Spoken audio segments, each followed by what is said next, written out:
अब हम चलते हैं नाटक के चौथे दृश्य की तरफ। नाटक का चौथा दृश्य, एक बार जोरदार तालियां। अंधेरा कायम रहे।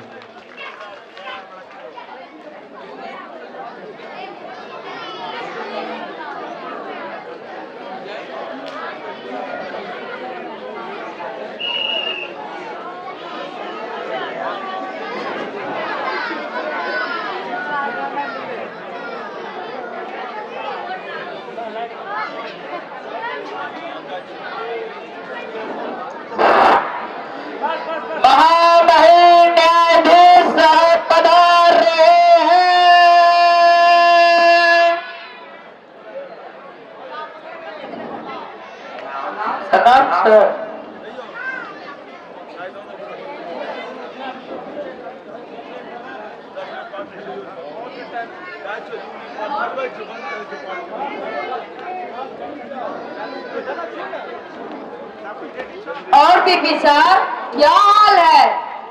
जी माय लॉर्ड, हुजूर की कृपा से तो सब बढ़िया चल रहा है। ऑर्डर ऑर्डर, अदालत की कार्रवाई शुरू की जाए। सन्नी कुमार 4 साल का छोटी मलिया का बच्चा है, वो खो गया है। अगर कहीं दिखे किसी को तो एक बार स्टेज से संपर्क करेंगे। सन्नी कुमार 4 साल का है।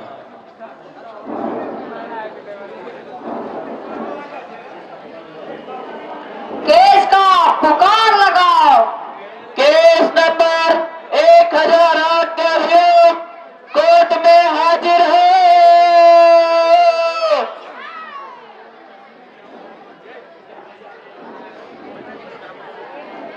हाँ बीबी साहब, बोला जाए। माय लॉर्ड,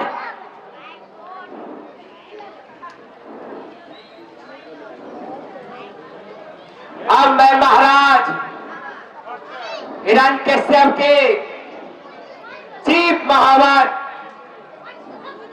मिस्टर हस्ती दमन को गवाह के रूप में पेश करने की इजाजत चाहता हूं। इजाजत है।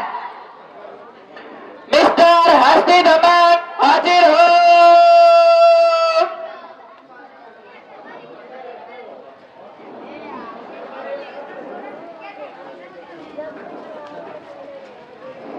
अच्छा, तो आप है मिस्टर हस्ती दमन? जी हुजूर। मिस्टर हस्ती दमन, तुम इस मुजरिम को जानते हो? हुजूर, आप जानने की बात करते हैं, मैं इसका सताया हुआ हूँ। ज्यादा प्रेस मत दो, पूरा किस्सा बयान करो। हुजूर, राजकुमार प्रहलाद राज्य और राजा के खिलाफ खुल्ला विद्रोह पर उतर आया था। सो महाराज ने मुझे बुलाकर हुक्म दिया कि सुबह होते ही गद्दार को खूनी हाथी के आगे डाल देना। Very interesting case. फिर क्या हुआ मिस्टर एचडी? हुजूर, ना जाने इसने हाथी को क्या खिला दिया, जो हाथी आदमी की गंध पाते ही खूंखार उड़ता था, वह एक ही रात में बिल्कुल बदल गया। हुजूर, मैं तो बेमौत मारा गया। जब मैंने बेबी प्रहलाद को उसके आगे डाला, तब उसने अपने पैरों के नीचे नाक कुचलकर सूर से उठाकर अपने मस्तक पर बैठा दिया। हुजूर, मैं तो बेमौत मरा हूं। हुजूर, नौकरी और से गई 3 महीने की जेल अलग से करनी पड़ी। अरे रो मत, यह कोर्ट है। ठीक है, और कुछ बयान करना है? जी नहीं हुजूर। ठीक है, जाओ। हाँ बीबी साहब, अब आगे क्या है? हुजूर, अपने अगले गवाह को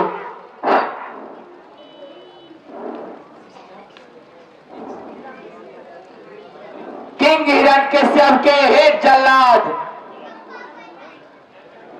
चरणसुख को पेश करने की इजाजत चाहता हूं। इजाजत है। मिस्टर चरणसुख हाजिर हो।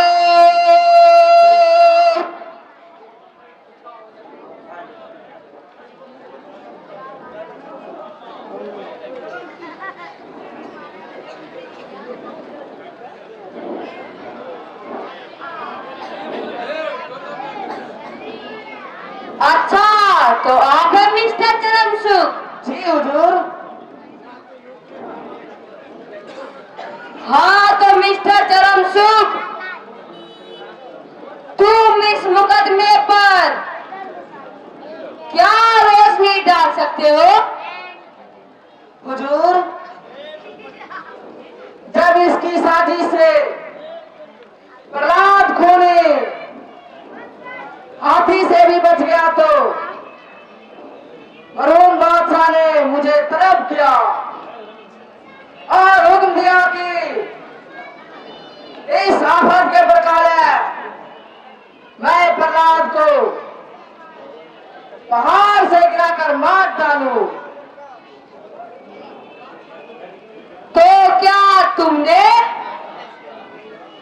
राज के आदेश का पालन किया? क्यों नहीं हुजूर, जिसका नमक खाता हूं उसका हुक्म भी बजाता हूं। लेकिन हुजूर, मैं तो ताजुब में रह गया जब मैंने उस सपेरे को इतने ऊंचे से गिराया, फिर भी उसके शरीर में कहीं खरोच तक नहीं आई। ऐसा कैसे हो सकता है? नामुमकिन। जरूर इसमें तुम्हारा भी हाथ होगा मिस्टर चरणसुख। नहीं हुजूर, मैं तो बेकसूर हूँ। सब शरारत इसी की है। इसने जासूसों के जरिए पूरी टोप वाली पहले से ही अपने एजेंटों की मदद से पहाड़ के नीचे डल्लबों के गड्ढे बिछवा दिए। माय लॉर्ड, मुजरिम के अपराधों की सूची में यह एक जुल्म और बढ़ा। और हुजूर, मुझे पता चला है कि जिस डीलर से इसने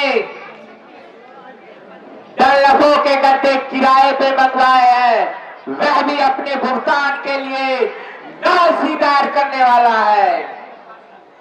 नारायण नारायण नारायण, ये कैसा घोर कलयुग आ गया है।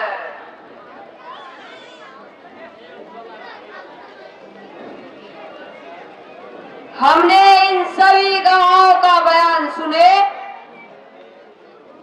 इन बयानों से यह तो साबित हो गया कि मुजरिम पक्का षड्यंत्रकारी और गिरोहबंद है। लेकिन इसके साथ साथ सबसे संगीन जुर्म यानी कि हिरण्यकश्यप के मर्डर का कोई भी चश्मदीद गवाह पेश नहीं हुआ। माय लॉर्ड, अब मैं आखिरी गवाह साक्षीजीवी को पेश करने की इजाजत चाहता हूं। वह इस मर्डर का चश्मदीद गवाह है। पीपी साहब, अब रहने दीजिए। एक ही दिन में सब काम कर लीजिएगा और दूसरे तारीख को अगली सुनवाई होगी। अदालत की आज की कार्रवाई यहाँ स्थगित की जाती है। अब आगे की कार्रवाई अगले तारीख को होगी।